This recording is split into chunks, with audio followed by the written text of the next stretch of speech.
This is Eating Crow with Pete Durand.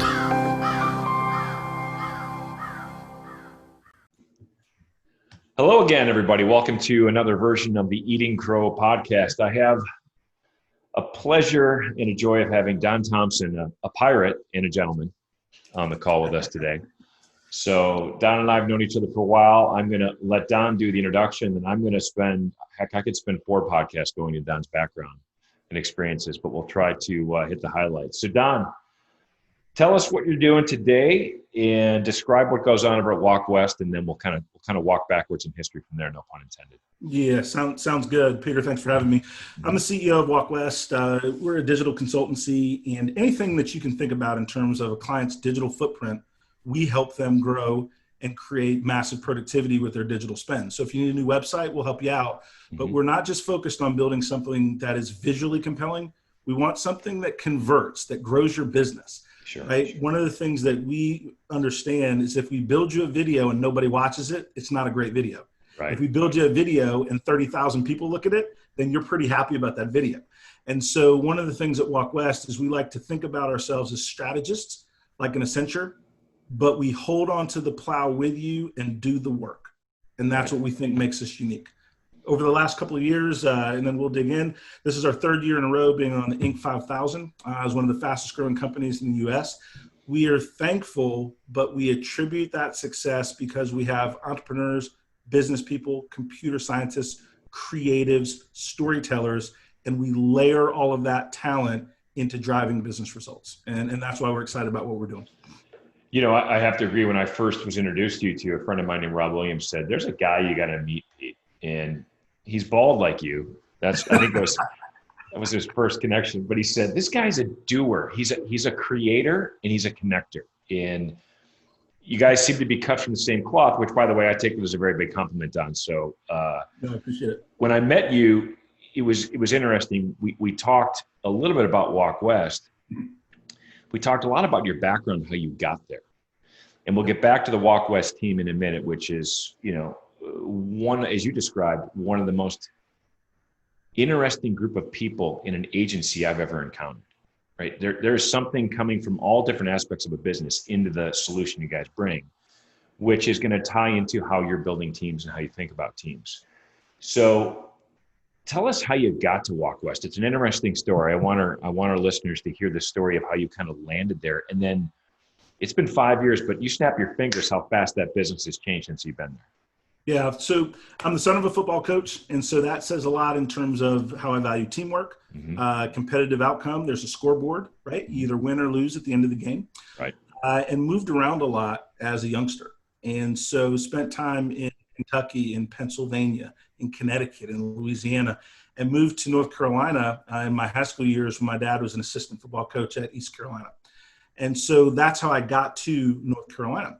And as I looked around and growing into a young adult, I was able to sign and get a football scholarship at ECU. I always knew that I wanted to control my own destiny. So I was looking for opportunities. I was looking for something where I could create the financial wherewithal where I got to choose my destiny. It wasn't just the wins and losses dictated by someone else, but I could create my own wins. And so I thought about a career in sales because it was something that was a performance-based model. I like that. If I did well, I could make a lot. If I didn't do well, I was going to get fired. It was pretty simple, right? And I liked simple. And so I started out my full-time career. I'll fast forward. I had a lot of dead-end jobs. I was a manager at Dollar General. I sold mortgages. I was single-handedly responsible for the mortgage crisis in 2007. I used to work for a company called Mr. Cash. I don't know if you remember. Billy Packard was their spokesperson, right? And I was dialing for dollars all day, every day, selling mortgages at too high a price, and not proud of it, but I had the bills to pay. And so I was in the mortgage business, in the retail business. I was a security guard. And then I got an opportunity with Grant Willard, my friend, my mentor. I was employee number 7 at a software startup, and this was 1996. And he said, Don, he said, if you can communicate and sell the way that you're describing on the interview process, I'll teach you the technology business. And I think there's a lot of runway for your career here. And that's why I chose to work with Grant. That's why I chose technology, because I figured no matter what happened in the world, this was early 90s, technology would grow and pivot and morph, but it would always be there. Sure. And so I wanted to pick something that I could be a part of. And so Grant took me under his wing. We worked together for over a decade. And in 2006, part of our company was acquired by Adobe Systems. They did not want the engineering IT part of the business I was involved in. Grant had created a product around digital rights management, so the company got split in half. And Grant very graciously gave me the opportunity and 16 others to do a private buyout of the remaining balance of the business. And so he basically held the note, and in 3 years, we paid him back that note out of the profit of the business. And this was 2006, 7, and 8. And anybody that remembers history, 7, 8, and 9 was the worst time possible until today to build a company. But we grew that business year over year, 30%. We grew it from 16 people to 140 people. And in 2014, we exited that business. During that time, as I was looking at kind of what I wanted to do next, technology, powerful. But then I started to look at marketing and digital, and I said, let me take a step back. Everyone's going to need marketing.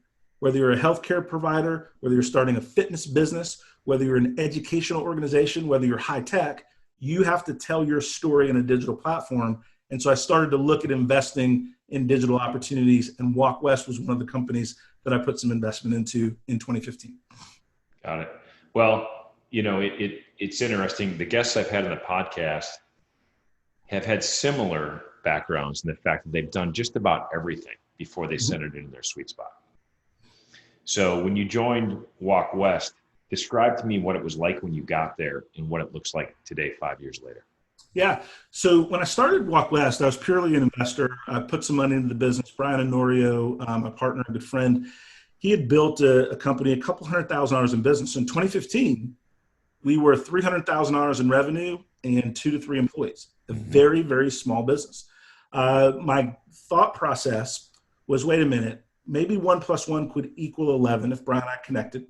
We grew in 2016, grew to about $1 million, continued to grow the business, moving from just building websites to a more full service agency. And then in 2018, Brian built a product called Proposa, which is a digital, I guess what I would call it is, it's a digital presentation platform. Right? And it's proposa.io. And Brian pivoted to go build that company. So we had a decision, right, where we're going to hire an outside CEO. Was I going to do it? I wasn't really looking for a full-time thing at that time, but we didn't want to hire somebody outside. And so in 2018, I became the CEO of Walk West. In 2018, 19, and 20, we've had that Inc. 5000 designation. And more important during that time, we now have companies that have trusted us like Republic Wireless, like AstraZeneca. North Carolina State is a client. University of North Carolina at Chapel Hill is a client. M&F Bank is a client. So we started to grow. Mertz Aesthetics is a client. We started to grow Vidant Health in Greenville, North Carolina is a client. We started to grow our footprint to more enterprise organizations that liked the little engine that could, the way that we brought creative input to the client relationship, but we didn't sell them services they didn't need. Sure. If they could do it internally, we taught them how, we would audit. If they needed our expertise, we would do it full service. But we created an environment of true partnership where we did the work we needed, taught them how to fish where they needed, but we were co-responsible for the end result, no finger pointing. Well, I wish you were a more composed salesperson, Don, because when I need an agency, I'm calling you. What's funny, by the way, for our listeners is Vidant was a customer I introduced Don to, and we still don't have him as a customer, but Don does. So Don's a better salesperson than I am, apparently. So, and by the way, we did that because we recognized what they were looking for wasn't what we did, but it certainly was what Walk West did. And Don, so let's jump into when you think about adding, obviously, when you go from 3 people and a couple $100,000 in revenue, now you're in the millions and millions of dollars of revenue. How big is the team today? The team right now is 35. So that's big growth. I mean, there's a culture shift from 3 to 5 people to 10 to 15, and then a big one at 30, another one at 50 for people that haven't done this before. They think I'm making it up. It's not true. Those numbers, just in every business I've been through, culture just changes. Absolutely. So when you're building out that team, what are you looking for?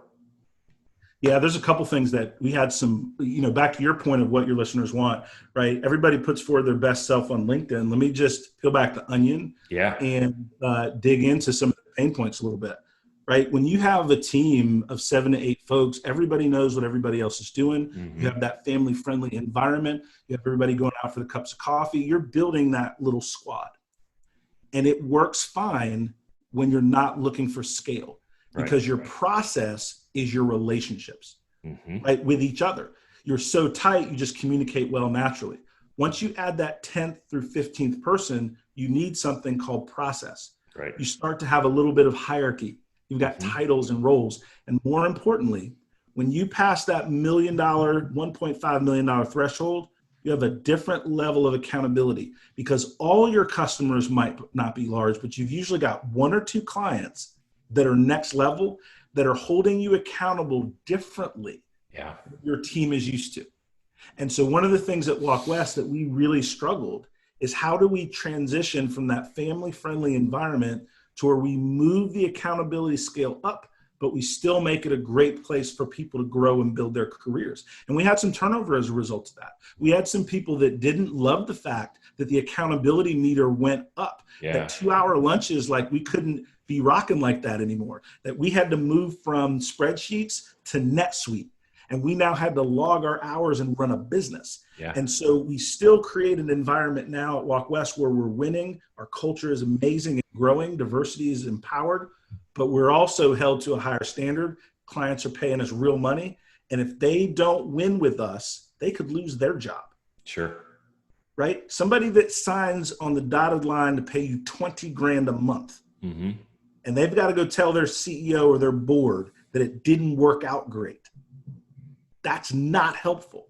So our job and our responsibility is to help our clients win. When we've done that, people re-up with us. When we haven't, they've fired us. And you know what? There's a couple times along the way that we deserved it, because in moving from that family-friendly arena, you take things a little nonchalant when you should be uber serious. Right. And we had to learn how to create that grit, that commitment, that seriousness that's required to now be a multi-million-dollar business.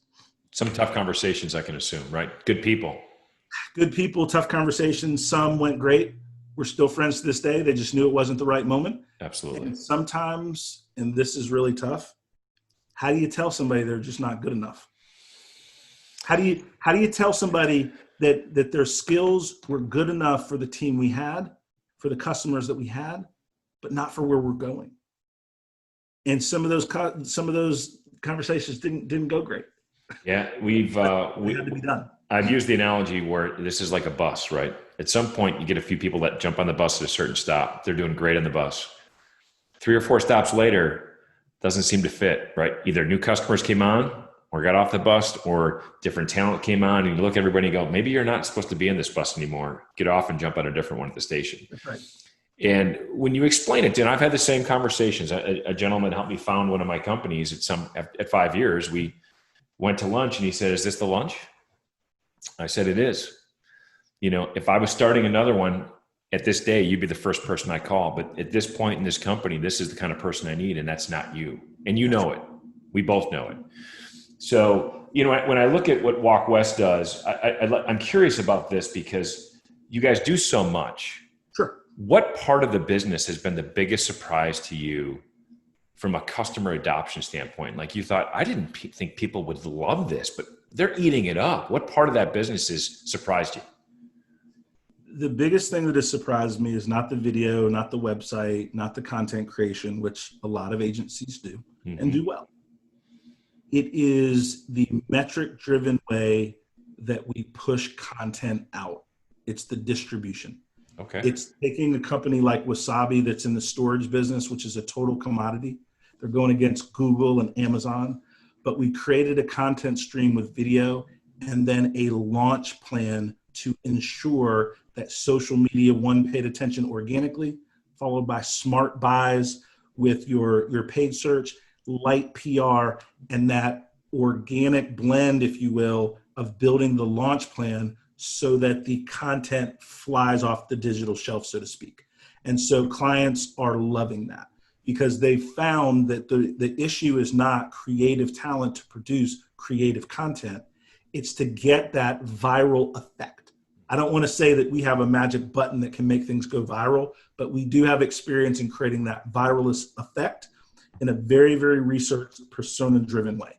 And that's something that I'm finding that clients really, really like. One of the examples I'll give with Vidant, one of the reasons that they selected us is not just because of what we do with digital, but because we linked our digital construct with an online programming campaign that they want to run, and we were able to creatively marry the two together.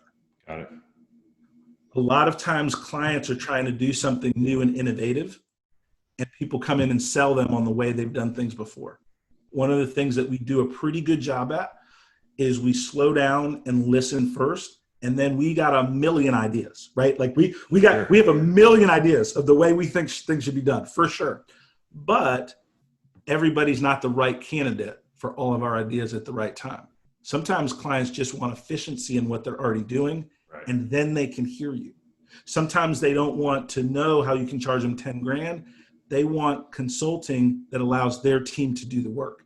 And if you misread that conversation, then you don't ever get into the door to have a bigger conversation later. So this truly is a consultative sale, right? You're not walking in with a product, but at the same time, when you described what customers are reacting well, it is a process you guys are starting to refine, right? I would say you've got it, and I appreciate that. Yeah. Our secret sauce is the ability to do keen listening. And keen listening is where you take situational awareness alongside what the client's telling you. Sure. So it's a way that you take your knowledge and introduce it aligned with the pain that the customer is feeling. And then you create safety and de-risk for the client because you do have some tried and true methodologies. Yeah, absolutely. And that allows you to test smartly and then go big once you've de-risked. And that's one of the things that we found with digital is if we can do some nice $3,000, $4,000, $5,000, $10,000 of testing, we then can create $100,000, $200,000, $300,000 spend for a client, but we can be more predictive. And certainly in these tough times, clients are pretty much into that. Very much so. And you described kind of a combination of organic, some light PR, balancing the different channels. A couple of things you mentioned here that were interesting is consistency is really important, right? Frequency, understanding when to get content out. You described this content stream that's done in a thoughtful way. I think this is where most customers without a consultative sale don't understand because they want to put something out and go, well, why didn't it react well? Must not be working. Let's stop. And the other thing is that our job is to let them understand what they're going to see in the future. Yep. Let people understand what our A, B, and C plan. If the first idea doesn't hit, here's what we're going to do next. Right. Most things in any relationship, and I've messed up a bunch of them, back to the transparency, is expectation setting. Mm-hmm. Any of my successful clients, I've done a really, really good job at expectation setting. Any of my failed relationships or failed client relationships, I've done a poor job at expectation setting. And clients don't like surprises. No. Right? That's a difficult emotional thing for them to deal with. And it's difficult economically because then they've oversold something to their management. Nobody wants to look bad, right? Nobody wants to have to explain something away. And so if we set the right expectation of this is what we're going to have to do so that we really can be predictive, most clients are more accommodating of that. And then you build trust along the way. Well, and the more times you've succeeded, the easier it is to get people to start to trust you before you start the relationship. That's exactly right. I'm very big, and I know that you are as well. We're big on case studies, and we're big on things that we've failed in the past. Yeah. Right. A lot of times clients will ask, they're savvy, it's good, right? Tell me about some deals that have blown up and why. It's a great question from clients. And the way that I answer it is when we haven't gotten buy-in from the C-suite around the expectations for the delivery and the ROI for this marketing spend. Yeah. Anytime we fail to link up what we're seeing at the marketing, at the VP of marketing level with the C-suite, we've struggled. Anytime that we have been very strong and not moved forward without that buy-in or at least that understanding and visibility, we've done a pretty good job. What's the secret to getting the marketing office to open you up to the C-suite to have that discussion? Don't try to go to the C-suite too quickly. Mm-hmm. Let the marketers understand that linkage of understanding is to protect both of us. Correct. This is where, quite frankly, I just tell people what I've seen over time. Mm-hmm. I said, listen, if you're going to cut us a check for $100,000, you don't give us visibility to C-suite, you're going to get blamed and probably get fired. I'll go back in and tell them what you didn't do. Right. This is our business. My job, however, is to get you promoted. Yep. Let me tell you how we're going to do that. Mm-hmm. Step one, I don't want 100,000. I want 15 because I want to run tests. Right. After I run those tests, I want to help you build your presentation to the C-suite. You can take me with you, or you can let me help you build it. Sure. But don't you build it without the right frequently asked questions of the hundreds of C-suite leaders that I've worked with, and you've only worked with 4 or 5 in your career. Sure. And so as I go through that thought process, now all of a sudden that marketer does, and the third thing that's really important, I'm not going to ever sell you something you don't need. If you want me to train your team, we'll train your team. We have one client, he took me out to lunch. He said, DT, I want to build my own marketing team. I know I'm spending 10 grand a month with you. That's going to go down if I hire 2 or 3 people. But I got to ask you, will you help me build this right team? I said, absolutely. So we interviewed with this client, interviewed people for this client. We helped them build that team. They grew. And guess what? He didn't want to build employee 4, 5, 6, and 7. So he came back to us for more work. Sure. There's no downside in helping your champion within an account succeed. And then the second thing in getting the C-suite is people in marketing and business in general are on the move. Yeah, they are. And so if you help them in one spot, they call you into their next deal. That's no question about it. No question about it. And so going through that right now with one of my largest customers. It's just no downside to putting good seed in the ground. So Don, talk to me about, when you think of the things that you brought to the table at Walk West, stepped into the role in 2018. Let's go back to your discussion about growing up the son of a football coach. Sure. The lessons that you learned there, and the fact that you played at ECU. I have a daughter that graduated from ECU as well, by the way. So when you're looking for leadership traits and you're building out your senior team, what are the traits that stand out to you that are the hardest to find? It has been, always remains, people that view business development, the ability to source and acquire new business. Okay. Yeah. And I want everyone within my leadership team to be able to source and acquire new business. That doesn't mean that's going to be their primary role. It means that if you can create, it's not even selling.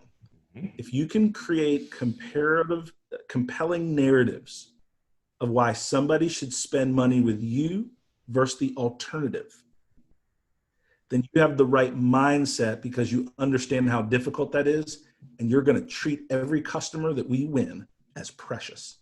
Absolutely. When you don't know that, you just expect sales to wave that magic revenue wand and bring you business.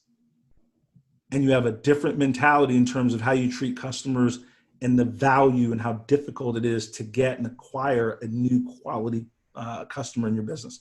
Number one. The second thing that I think is really important as I'm looking for people is I like folks that have done something entrepreneurial in their past. I don't care if it failed. I don't care if it was wildly successful. I care that somebody had the courage, the conviction of an idea to put a stake in the ground and go for it, right? I've got as many failures on my resume as successes. I just kept at it. So my win percentage over time is okay. Right? I just didn't stop after the first or second failure. Sure. Right? Sure. But the characteristic of being willing and convicted of your idea and going for it. I want that type of individual within the business. And then the third thing is people that have very, very strong emotional maturity. Oh, so important. Because business is really hard. Yeah. Like this is a competitive, customers are going to tell you that your great idea is a piece of crap. They don't love it. Mm-hmm. How are you on that day? How enthusiastic? I'll give you an example. I was on with my VP of accounts today. We've got 10, 12 new growing accounts. Man, it's amazing, blah, blah, blah. She led the conversation with an account that's not going amazing. In 2021, they may go in a different direction. Yep. Nothing to do with us. Yep. Except for the fact that their business, because of COVID, took a hit in the division that we were working. Sure. And their CEO had an allergic reaction to that. Oh, sure. Right. And so my point being, even on your best day as a leader, you're going to get negative information. Oh, yeah. And if you can't stay even with the wins and the L's, you're going to be an emotional basket case, and I can't carry that into the field with me. And your team can't see that. Right. The last thing they need to see is that you react emotionally to emotional information. You've got a big picture to pay attention. You know, I wrote all three of these things down, and I want to go back to the football analogy when I think of the first one. So you describe everyone on your team has to have a business development mentality. I'm thinking of a football team, right? So there are individual skill positions in every aspect of a football team.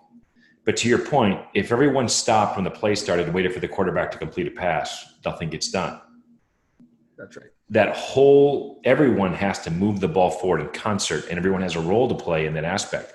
And particularly in the talent that I've seen in Walk West, when I'm working with you guys on a particular concept, the people that come through the door all bring a different perspective. Absolutely. You know, you've got people from broadcasting, you've got people from operations, you've got people from technology, you've got people from other agencies. And what's fantastic is they all have a different aspect of the problem that needs to be solved. That's right. And they ask great questions. So if you're, like you said, if you're relying on sales only, and I see 5 of your people walk into the room and 3 of them don't impress me, I'm nervous. That's right.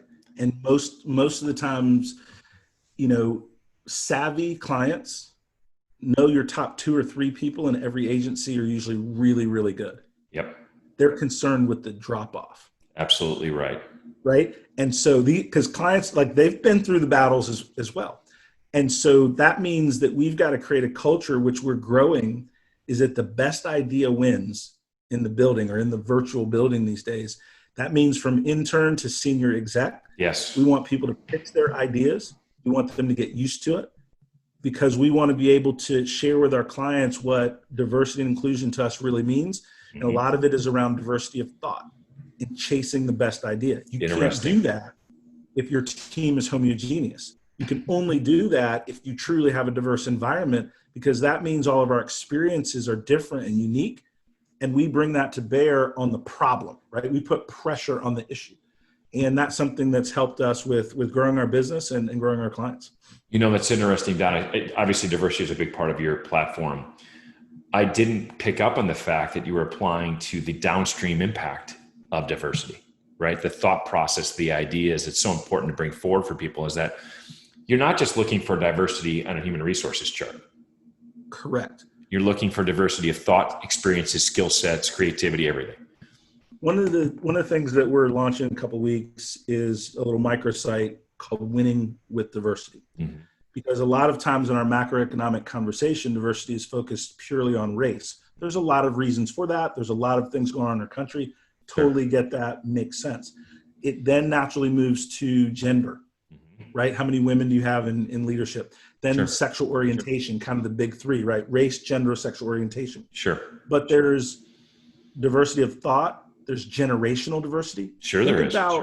Think about the tsunami of change with Gen Z moving into the workplace, the tsunami of change with Gen Z, millennials, and Gen X being in the workplace at the same time.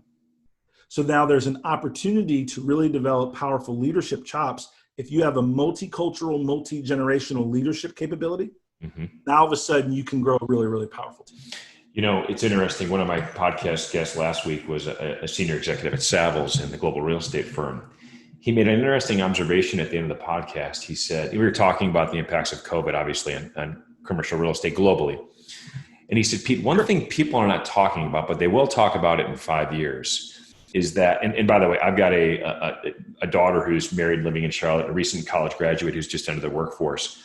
What they've noticed by working at home is the complete lack of knowledge transfer. So when you and I went into the workforce, this didn't exist, right? We weren't doing this. So if somebody needed you, they grabbed you by the ear, brought you down to a conference room and said, sit and listen to this meeting or listen to this call or go on this customer visit with me. You were in it, right? Day one. And companies even had formal programs, right? GE was known for this, IBM, Cisco, where you go in and do a 6-month rotation in different disciplines of the business. Yep. They're missing all of this. And he made a great point. He said, look, when our generation and when Gen X leaves the workforce in the highest numbers we've ever seen, and the Z's and the Y's come in and they haven't had that handoff, that knowledge they're craving isn't there. So they're flying blind, right? And you and I both know, you've talked about this. I've learned more from my mess ups. Yes. When somebody was there to say, hey, could have done that a little better. Right. Maybe they weren't as polite at some times, but that's what, right. That's what I hope they were saying. So, you tie this back into the skills you're looking for, and we're going to see a whole different wave of entrepreneurship in this country, which we're already seeing, because they may not have a choice. So you make a lot of great comments. I want to dial back to the knowledge transfer. Mm-hmm. I hadn't thought about that and heard it out loud in that manner. All of the struck me as well. Conversations are powerful, but really that lack of true hand on the plow, jointly mentorship, mm-hmm. right? That apprenticing. Yeah. Right. Zoom and these digital formats are very good transactionally. Right. Or you and I can have a great conversation because we already have rapport. Yep. We're already friends. Right. So that doesn't have to be built. Right. And so that relationship building in the digital age is going to be a really strong opportunity, because I don't see this type of work going away. We'll have a vaccine. Things will go back to some reasonable set of normalcy. But there's going to be a trend of a more hybrid work balance. Agreed. Right. That's coming at us. And that leadership handoff, I think, is going to be a great opportunity. Pain point for some, mm-hmm. but opportunities for those that dig in and try to figure it out. You mentioned a couple of the second and third skill sets you're looking for to build a team, this entrepreneurship mentality. And I, by the way, I'm cut from the same cloth. That's how I'm wired. I've been doing it for almost 30 years and I can't imagine doing anything else. But you made a couple of interesting comments: the courage, the conviction, and the failures, right? I think it's Warren Buffett mentioned that he would invest in somebody unless he can see a couple of failures in their resume. Now, I want to know somebody stuck their neck out there, pushed the envelope, tried something that wasn't right, and said, geez, maybe if not have worked. I've got a couple of those in my resume, no question about it. Me too. Right. I've got some strikeouts. I've got some singles and doubles, and something we shouldn't even talk about. My wife reminds me every time I think about a new business I'm going to invest in. She's like, what about that one? What about that one? What about that one? I've had some of those conversations as well, Don. Yeah. The history lessons are pretty rapid fire at my dinner table with my family. Yeah. Hey, Dad, honey. Yeah. So, and you think about the last one, and I'm reading a great book. It's called Deliberate Discomfort by Jason Van Camp. Jason's going to be in the podcast in 2 weeks. I highly recommend it, Don. Jason runs a group called Mission 60. It's a bunch of former military people who put together a list of stories. And this is what's so unique about this book. But the stories describe one of these characters in a very difficult situation or situations, and how their training allowed them to handle the situation, both good and bad. But then they break it down with some science, some experts who describe the key tenets of leadership and emotional intelligence and how they apply. So it's one of those rare leadership books where you don't just get a neat story and go, I have no idea how to apply this. When I talk with Jason, I can't wait to see this book in 5 years when they've got a lot more business cases that apply to it. That's a great idea. Jason's a fantastic guy. The key thing, and it's interesting that you mentioned strong emotional maturity as number 3, because the tenet that they're describing is emotional intelligence, which is the ability for you and I to be aware of what's around us, right? What I'm going through at any point in my life, but more importantly, what my team is going through at any point in their lives, and how I process that differently, how I gather the information, and I leverage the training, the repetitive training, and the strengths and weaknesses to be able to understand, hey, I'm confident in what I'm doing enough to reach out and help this person deal with what they're doing and not force my agenda on them, but pull them in. Right. That's exactly right. I think, one of the things I'm learning, back to kind of our challenges, as an early entrepreneur, I was too much drill sergeant. I was too much football coach. I was too high octane. And I had to take a step back and say, right, if I want to push somebody out on purpose, that works. Yep. If I want to grow a team that's going to win with me forever, then I've got to look at things from someone else's point of view and realize that everybody learns differently. And that took me a while to have that become a part of my leadership toolkit. Yeah. And too long, quite frankly. I mean, I've got it now I'm more comfortable there now. And even to the point with COVID and working from home, we really have to take a step back and think about the mental health of our team. And folks are dealing with a lot of emotional trauma. People are dealing with the race issues that are going on. You've got a pandemic that's going on. You've got this election that's going on. And now all of a sudden, you've got people that are afraid, even if they're working and their business is growing, let alone people that have a spouse that lost their job, let alone if people have a spouse that got sick. And so I'm having to, as a leader, take a step back and go, wait a minute, I'm also responsible, not just culture, big business buzzword, but the mental health of our team as we're going through this journey together. Sure. And making sure that all of the resources we have through our insurance providers, that people feel comfortable if they're not okay, that they need to take a day, they need to do it. And looking out for self so that we can all keep running for the long term. And that people know on a more regular basis the intensity of your care.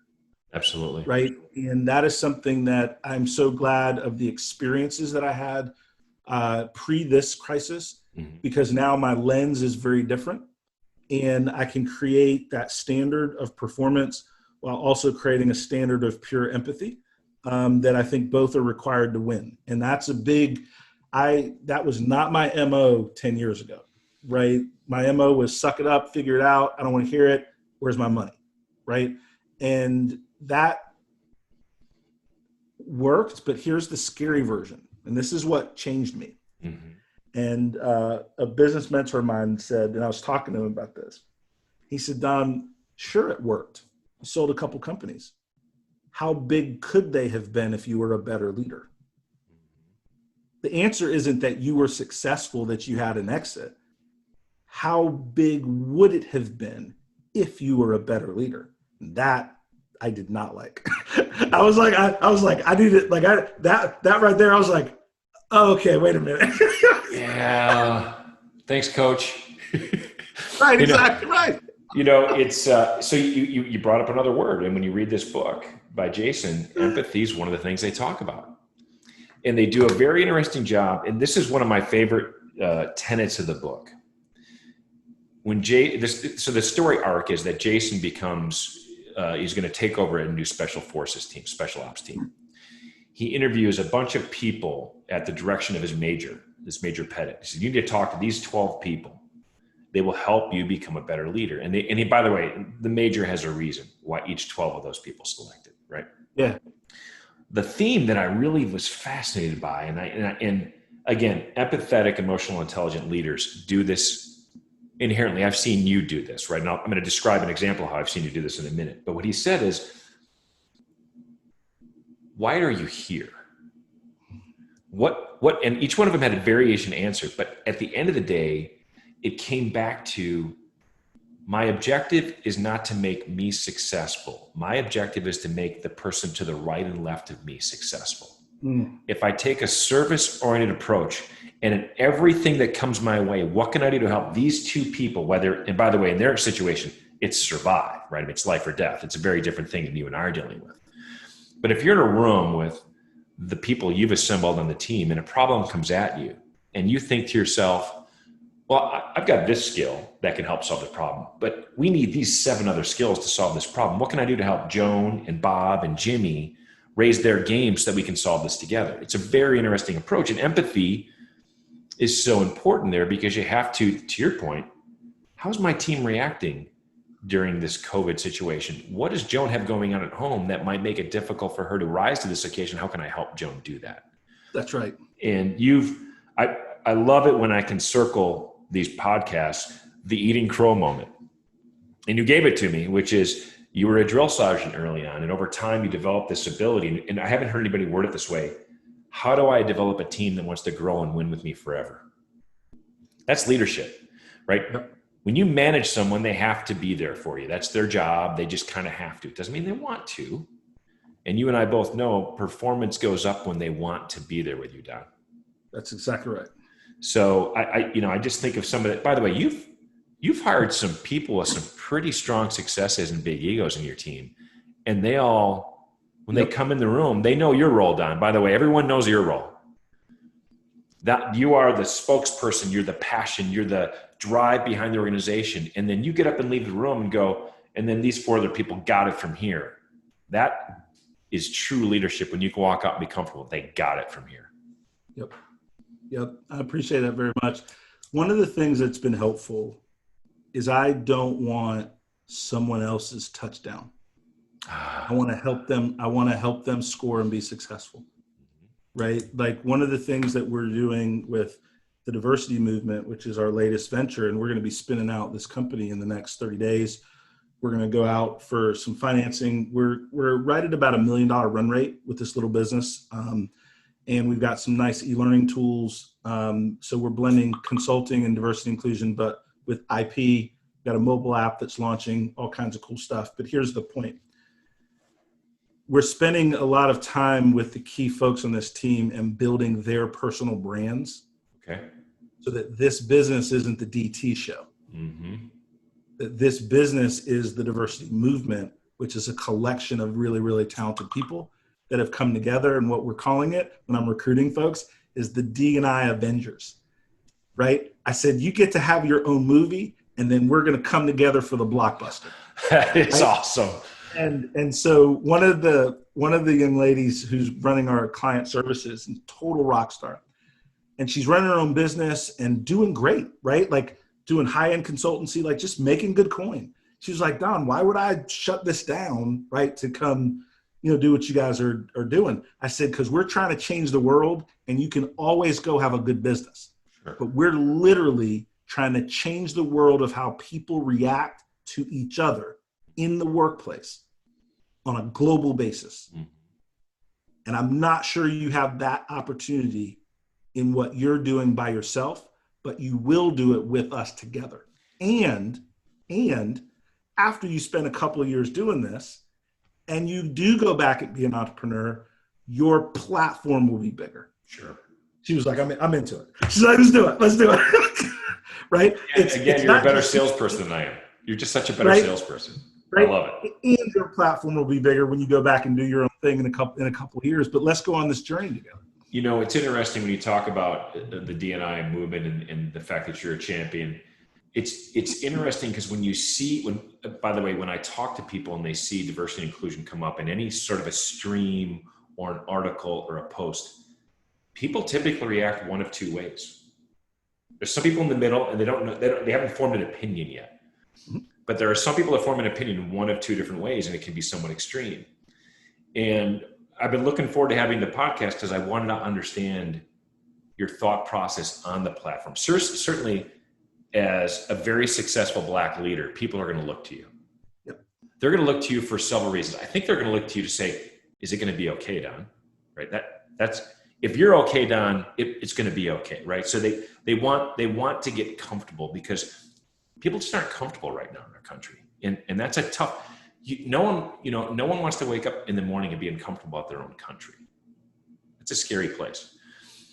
What I'm starting to understand is the depth of the level of diversity you're talking about here, right? That's right. It's multi-layered inside of an organization. It's not the surface stuff, right? There's aspects to that, no question about it, but there's a lot more depth to what you're describing, which is if you do this right, and you think of the way you run projects, you drive your creative process, and you solve problems. This helps you solve problems. And by bringing the best of different skill sets into the problem solving process, you win. That's right. And at the end of the day, at the C-suite, it is about winning. Mm-hmm. And so our job, and the reason that we're different, is we're linking the emotive with the economic. Sure. Because everybody, to your point, comes at it a couple ways. And one of the things that people in leadership levels are like, why do I need to deal with this? And why do I need to deal with this right now? Mm-hmm. And when you're positioning yourself in this new economy, don't you want all of the weapons available for you to win and be successful? Mm-hmm. So then why wouldn't you want your recruiters to have DEI training so that you don't miss the 2 or 3 people of color that could carry a $5 million quota for you that you could miss because one of your recruiters uses language that's not inclusive? Interesting. They don't mean it.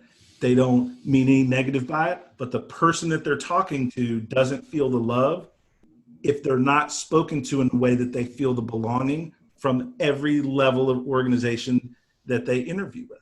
So so Don, this is an interesting question I get very often, especially since I'm involved in hiring, recruiting, and building teams. How do you balance the argument that says, I'm almost flipping the scales of their direction, right? So now when I'm hiring, I'm purposely looking for this diverse audience who inherently may not be the best candidate. How do you balance that, right? Which says to people, no, the process you're suggesting says, I'm going to look for the best candidate. But in that process, as you described it, how I communicate, how I talk, how I present our culture and our beliefs, I don't ruin out or unintentionally exclude someone from that discussion. Yeah. So what's the balance there when someone says, well, I can't just go hire a person of color or a person of a certain gender or an orientation to fill a slot? How do I get the best person who may have those capabilities and different thoughts? How do you answer? I appreciate the question. There's a couple of thought process, and I'll give one professionally in the companies that I work and personally. Okay, good. I'm doing. So the professionally is we're not talking about quotas. Okay. We're talking about creating an environment where what we've done is we're working to not make the hire until we've interviewed a diverse candidate pool. Pick the best person for the job. But how do you know what that is if everybody you interviewed is white? So flip it around. I want to hire the best candidate for the job. Okay, great. How do you do that if they all look the same? Right.